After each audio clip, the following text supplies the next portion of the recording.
Hello students, कैसे हैं आप सब लोग। I hope you are well and fine एंड आशा करता हूं आप सभी स्टूडेंट्स अपने घर पर ऑनलाइन अथवा तो ऑफलाइन के थ्रू स्टडी भी कर रहे होंगे। मैं Tanveer sir Adarsh mission high school से welcome to my channel study with Tanveer sir. तो स्टूडेंट्स, आज हम इस वीडियो के अंदर क्लास 10th का चैप्टर 5 मैथ्स का जो है वो अरिथमेटिक प्रोग्रेशंस यानी समांतरण श्रेणी की जो है वो हम यहाँ पे स्टडी करने वाले हैं। तो चलिए सबसे पहले यहाँ पे इसका हम इंट्रोडक्शन देखते हैं जो चैप्टर्स के लिए इंपॉर्टेंट हैं, जिससे आप पूरे क्वेश्चंस जो है वो सॉल्व कर सकते हैं 5.1 के। तो चलिए स्टूडेंट्स यहाँ पे देखते हैं। पहला तो क्या दिया है, अरिथमेटिक प्रोग्रेशंस मींस क्या होता है, समांतर श्रेणी। अब स्टूडेंट जब आप समांतर श्रेणी का संधि विच्छेद करोगे तो क्या निकलेगा, सम अंतर, जिसका समान हो अंतर उसे बोलते हैं समांतर श्रेणी। अब जैसे एग्जांपल बहुत सारे यहाँ पे नंबर्स लिख दिए गए तो इसे हम क्या बोलते हैं, एक श्रेणी बोलते हैं। अब ये श्रेणी किसमें है, अगर इनके बीच का जो अंतर है वो अगर समान होगा तो उसे हम क्या बोलेंगे, समांतर श्रेणी। एक एग्जांपल लेते हैं, जैसे यहाँ पे 1 ले लिए, 2, 3, 4, तो ये बहुत सारे नंबर लिखे गए, ठीक है, इनफिनाइट तक नंबर से, तो ये क्या हो गए, श्रेणियां। अब इसके जो बीच का अंतर है यानी 2 - 1 आपको करना है, दूसरे में से पहला घटाना है, तो बीच का अंतर कितना आया, 1 आया। उसके बाद नेक्स्ट नंबर 3 - 2 करो, इसका बीच का अंतर कितना आया, 1 आया। तो यहां आप देख रहे हैं इन सबका बीच का अंतर एक निश्चित है, क्या है, 1 आएगा। तो ऐसे नंबर को हम क्या बोलेंगे स्टूडेंट, समांतर श्रेणी बोलेंगे। दूसरा देखते हैं यहाँ पे कितना दिया, 100 के और 70 के डिफरेंस कितना यहाँ पे आ गया, हमारे पास 30 आ गया। उसी तरह 70 और 40 के बीच का डिफरेंस कितना आ गया, 30 आ गया। 40 और 10 का डिफरेंस कितना यहाँ पे आ गया, 30 आ गया। इसके ये डॉट डॉट लगे, इसका मतलब क्या, इनफिनाइट तक है, यानी क्या आ जाएगा हमारे पास -20 यहाँ पे आ जाएगा, क्योंकि माइनस में नंबर जाएगा इस वजह से। तो ये सारे नंबर्स क्या हैं, ये समांतर श्रेणी के एग्जांपल्स हैं। उसी तरह -3 -2 -1 0। अब आपके मन में ख्याल आ रहा होगा सर ये माइनस में क्यों आ रहे हैं, तो ध्यान रखना माइनस के अंदर भी आ सकते हैं, जीरो भी, उसका बीच का जो डिफरेंस है वो जीरो भी हो सकता है, अंतर हो सकता है। ये भी क्या है, समांतर श्रेणी है। उसके बाद चौथा लास्ट एग्जाम्पल है -1.0 1.5। तो यहाँ पे स्टूडेंट्स आप देख रहे हैं कि इसका बीच का अंतर कितना है, 0.5 जितना बीच का इसका अंतर है। तो देखो सब में क्या 0.5 एक निश्चित वहां पे अंतर आ रहा है, तो इसका मतलब क्या है, ये भी समांतर श्रेणी है। तो यहाँ पे हमने जो देखा तो सूची की जो प्रत्येक संख्या जो है उसे क्या, एक पद बोलते हैं, ठीक है। तो यहाँ पे जो भी एक संख्या है इस संख्या को क्या बोलते हैं स्टूडेंट्स, पद बोलते हैं। इंग्लिश में इसे हम टर्म्स कहते हैं। तो आप कह सकते हो each of the number in the list is, each of the number मतलब प्रत्येक नंबर जो है वो उस श्रेणी का एक पद कहलाता है। क्या कहलाता है स्टूडेंट्स, ये पूरी जो श्रेणी उसका एक पद कहलाता है। आगे देखते हैं, तो ये निश्चित संख्या ईपी का सर्व अंतर कहलाती है। तो स्टूडेंट्स यहाँ ध्यान देना है आपको कि निश्चित संख्या यानी देखो यहाँ पे कितना कॉमन फैक्टर आया, 1 आया, और यहाँ पे कितना आ रहा है, 30 आ रहा है, इधर कितना आ रहा है, -1 आ रहा है, इधर कितना आ रहा है, 0.1। तो यहाँ पे स्टूडेंट्स हम यहाँ पे जो नंबर देख रहे हैं यहाँ पे, तो इसके जो बीच का जो अंतर आ रहा है वो हमारा अंतर कितना यहाँ पे स्टूडेंट्स आ रहा है, 1 आ रहा है। मतलब जिसे हम क्या बोलते हैं, सर्व अंतर बोलते हैं। इंग्लिश में कहना चाहो तो इसे आप कॉमन फैक्टर बोल सकते हो। अब ये अंतर जो है प्लस भी हो सकता है, माइनस भी हो सकता है, और स्टूडेंट्स क्या हो सकता है, जीरो भी हमारा हो सकता है। तो यहाँ पे हमने देखा ये प्लस देखा, इधर हमारे पास माइनस भी आ रहा है, और इधर भी हमारे पास क्या आ रहा है, माइनस यहाँ पे आ रहा है। तो इसी को हम क्या बोलते हैं, सर्व अंतर बोलते हैं। वो प्लस माइनस और जीरो भी हो सकता है। आगे देखते हैं इसका फॉर्म किस तरह होता है। तो यहाँ पे a + d, a + 2d, a + 3d यानी इनफिनाइट तक, ठीक है। यह एक समांतर श्रेणी को क्या करती है, निरूपित करती है, मतलब बताती है। जहां पर a क्या होता है, पहला पद। ये जो आप देख रहे हैं a, ये हमारा पहला पद जिसे हम बोल सकते हैं फर्स्ट टर्म कह सकते हैं। और d मतलब क्या, सर्व अंतर यानी बीच का अंतर, जिसे यहाँ पे निकाला तो ये क्या, d इसका बीच का अंतर होता है यानी कॉमन फैक्टर। तो इसे ही AP का व्यापक रूप यानी जनरल फॉर्म कहते हैं। तो ये आपको ध्यान रखना है, यानी जो भी हमारा AP का जो फॉर्म होगा, जनरल फॉर्म, वो कैसा होगा, a + d, a + 2d, जहां पे d क्या होगा, उसका अंतर होगा, और a क्या होगा, प्रथम पद होगा। तो आइए स्टूडेंट्स इसे मैं कुछ एग्जांपल के थ्रू आपको समझाता हूं। जैसे यहाँ पे एक नंबर हमें दिया गया, ये क्या है, समांतर श्रेणी दी है, मुझे पता नहीं समांतर श्रेणी है कि नहीं। तो सबसे पहले क्या पूछता है यहाँ पे a, तो a मतलब स्टूडेंट्स क्या होता है, पहला पद। तो पहला पद कितना दिया, 6, तो यहाँ पे क्या लिख दो, 6 लिख दो, ठीक है। अब स्टूडेंट्स मुझे चाहिए d चाहिए, मुझे क्या चाहिए यहाँ पे, d चाहिए, ठीक है। इसका अंतर फाइंड करना है। तो आप क्या करोगे, दूसरे पद में से पहला पद क्या करोगे, माइनस करोगे, ठीक है। आपको मान लेना है ये a1 है, इसे मान लोगे a2, इसे मान लोगे a3, इसे मान लोगे a4, बाकी जो इनफिनिट तक उसे a5 a6 मान सकते हो, ठीक है। तो मैंने मान लिया d फाइंड करना है, यानी स्टूडेंट्स आप डायरेक्ट लिख सकते हो यहाँ पे a+ क्या लिख दो आप, d लिख दो, ठीक है। ये किसका नंबर होगा यहाँ पे, a2 के लिए होगा, लेकिन मुझे तो बीच का अंतर ही नहीं पता, तो आप क्या करोगे, इस फॉर्मूले को जाने दोगे। आप सिर्फ डी फाइंड करो, तो डी फाइंड करने के लिए क्या करना होगा, जो दूसरा पद होगा दूसरे पद में से पहले पद को घटा दो आप। ठीक है स्टूडेंट्स, दूसरा पद हमारा कितना दिया है, 9 दिया है, a2 9 दिया है तो 9 लिख दिया, a1 कितना दिया 6 तो मैंने लिख दिया 6। तो 9 में से अगर 6 माइनस करो तो कितना बचा, 3 बच गया। आ गया स्टूडेंट्स। उसके बाद अगला नंबर फाइंड करो, तो अगला पद देखते हैं यहाँ पे हमारे पास कितना दिया है, a3 दिया है, a3 माइनस a2 करूंगा तो भी मुझे स्टूडेंट्स क्या मिलेगा, d ही मिलेगा। तो देखो स्टूडेंट्स a3 कितना दिया है, 12 दिया है तो लिख दिया मैंने 12। a2 कितना मेरे पास दिया, 9 दिया तो माइनस 9 कर दो, 12 में से घट गया 9, कितना बचा स्टूडेंट, 3 बचा। तो यहाँ आपने देखा कि यहाँ पे भी d कितना है, 3 है, यहाँ पे भी d कितना है, 3 है। आगे भी आप करोगे तो उसका d कितना आएगा, 3 आएगा। यानी इसका सर्व अंतर कॉमन फैक्टर कितना आ रहा है, 3 आ रहा है। यानी ये जो है ये क्या है, 6 9 12 15, ये क्या है, समांतरण श्रेणी है। अब स्टूडेंट्स एक चीज आपको मैं और बताता हूँ, मान लीजिए आपको आगे का नंबर जो है वो नहीं दिया हुआ, हमें क्या है, आगे का जो नंबर है वो नहीं दिया, तब आप स्टूडेंट्स कैसे फाइंड करोगे, तब स्टूडेंट्स आपके पास यहाँ पे एक फॉर्मूला होता है a प्लस, अगर आपको फाइंड करना है a तो सिर्फ a पहला वर्ड a हो जाएगा। अब आपको फाइंड करना है a2, ठीक है, हमारे पास a2 भी है लेकिन देखो मेरे पास a3 है क्या, नहीं है, तो कैसे फाइंड करोगे स्टूडेंट्स, तो आपको लिखना होगा यहाँ पे a3 is equal to, simple तरीका है इसको याद करने का, वो देख लो स्टूडेंट्स। तो यहाँ पे a आपको लिख देना है, ठीक है। अब यहाँ पे 3 के पहले क्या आता है, 2 आता है, तो यहाँ पे क्या लिख देना है आपको, 2d लिख देना है। समझ में आ गया आप सभी स्टूडेंट्स को। यानी जितना पद यहाँ पे फाइंड करोगे, मान लो हम यहाँ पे लिखते हैं a4 यानी चौथा पद, तो यहाँ क्या लिखोगे, तीसरा पद। तो चलिए आगे देखते हैं। तो a कितना दिया हमारे पास, 6, तो मैंने 6 लिख दिया, ठीक है, 2 का 2 राइट कर दिया।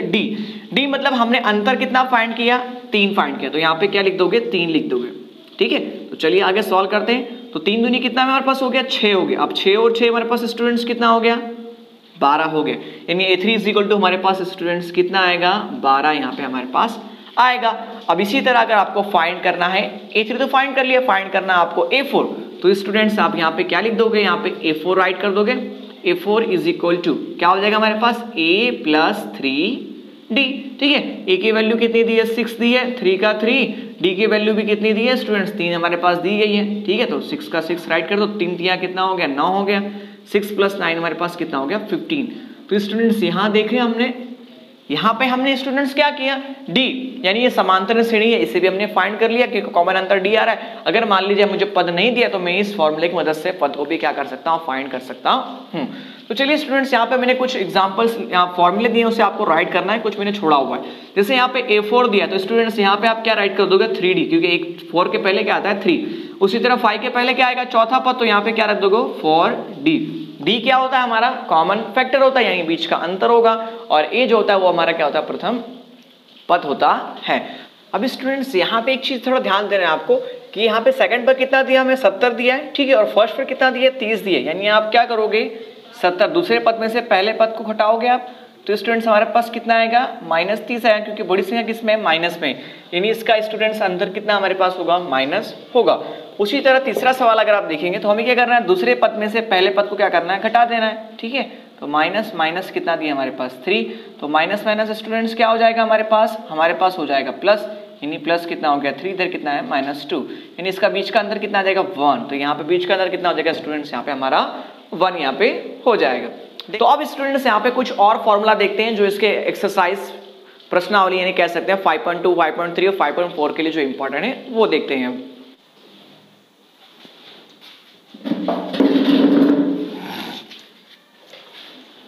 अब स्टूडेंट्स यहाँ पे हम कुछ और फॉर्मूलाज देखने वाले हैं जो हमारे आगे के एक्सरसाइज के लिए जो है इंपॉर्टेंट है। तो पहला स्टूडेंट्स दिया हमारा पहला फॉर्मूला, यदि प्रथम पद हमारा a है और सर्व अंतर यानी कॉमन फैक्टर d है वाली AP का nवां पद अगर आपको ज्ञात करना है तो उसका फॉर्मूला क्या होगा, तो वहां पे हम an का यह सूत्र हमें क्या होगा, प्राप्त होगा। तो वो फॉर्मूला स्टूडेंट्स हमारे पास क्या है, ये an is equal to a plus n-1 into d यहाँ पे होता है, जहां पे an हमारा क्या होता है, nवां पद यहाँ पे फाइंड होता है, ठीक है, और n जो होता है उस n की मतलब संख्या यहाँ पे होती है, और d जो होता है वो हमारा क्या होता है, सर्वांतर जैसा था सेम वैसे ही, और a हमारा प्रथम पद का प्रथम पद होता है।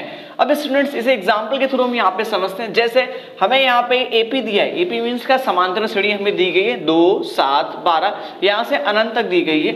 अब यहाँ पे क्या दिया है, nवां पद हमें क्या करना है, इसका स्टूडेंट्स फाइंड करना है।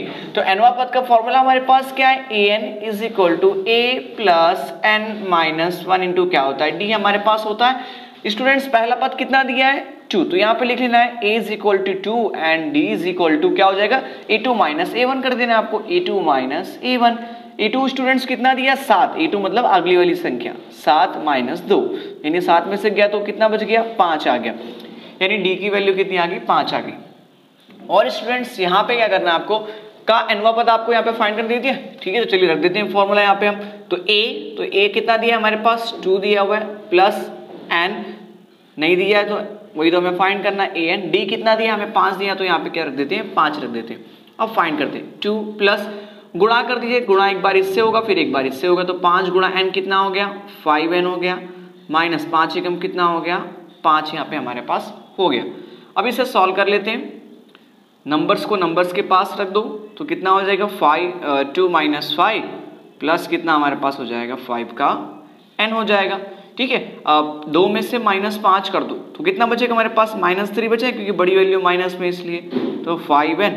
अब इसको लिखना चाहें तो इसको स्टूडेंट्स आप इस तरह लिख सकते हो 5n माइनस 3n, यहाँ पे आप लिखोगे तो स्टूडेंट्स यहाँ पे nवा पद हमारे पास कितना आ गया 5n माइनस कितना हमारे पास यहाँ पे आ गया 1 आ गया। अब स्टूडेंट्स यहाँ पे आप देख सकते हैं कि ये हमारा क्या है 5n माइनस क्या है 3 ओनली फॉर 3 के क्या हो गया फैक्टर में यहाँ पे आ गया। अगर आपको चेक करना है ये सही है कि नहीं है तो आप क्या कर सकते हो, यहाँ पे n की वैल्यू कुछ भी आप रख सकते हो। मान लो आपने n2 रखा तो यहाँ पे कितना रखोगे 2 रख दो तो 5 कितना हो जाएगा 10, 10 में से गया 3 तो कितना बचेगा 8, तो इस तरह यहाँ पे यानी दूसरा पद क्या होगा यहाँ पे 8 होगा, ऐसा आप यहाँ पे फाइंड कर सकते हो, ठीक है। ये एग्जाम्पल था तीसरा। उसके बाद देखो आगे हमारा सेकंड फॉर्मूला दिया है d इज इक्वल दिया है am माइनस an अपॉन में m माइनस n। तो यहाँ पे आप देख रहे हो यहाँ पे क्या mवा पद और ये क्या दिख रहा है nवा पद, और नीचे क्या है m माइनस 1 जो है पद है उसका हमें क्या करना माइनस करना। तो ये स्टूडेंट सवाल कैसे आपको आएगा, तो आपको वहां पे दिए रहेगा क्वेश्चन के अंदर कि 11वां पद 38 दिया है, 16वां पद 76 दिया है, तो 25वां पद ज्ञात करो। तो आपको क्या पूछेगा 25वां पद क्या करो स्टूडेंट्स यहाँ पे ज्ञात करो। तब आप क्या करोगे सिंपल सा शॉर्टकट फॉर्मूला रख लेना है कि आपको इसे मान लेना है am और सॉरी इसे आप क्या मानोगे an मानोगे और इसे क्या मान लोगे am, क्योंकि जो बड़ी वैल्यू है उसे m मानना रहेगा, ठीक है। आपको मतलब m वापस मानना रहेगा, ठीक है, इसका खास ध्यान रखना।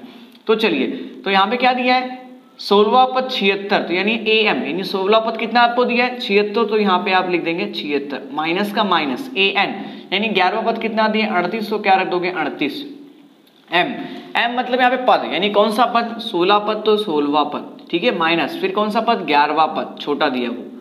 चलते हैं आगे तो फाइंड कर लेते 76 में से 38 यहाँ पे स्टूडेंट्स हमें क्या करना है माइनस यहाँ पे कर देना। तो स्टूडेंट्स माइनस करिए कितना हमारे पास यहाँ पे आ जाएगा 38, तो इतना कितना बचा 2 और यहाँ पे हमारे पास कितना हो जाएगा सॉरी स्टूडेंट्स यहाँ पे 73 आएगा, ठीक है, वरना हम डिवाइड यहाँ पे प्रॉपरली नहीं कर पाएंगे।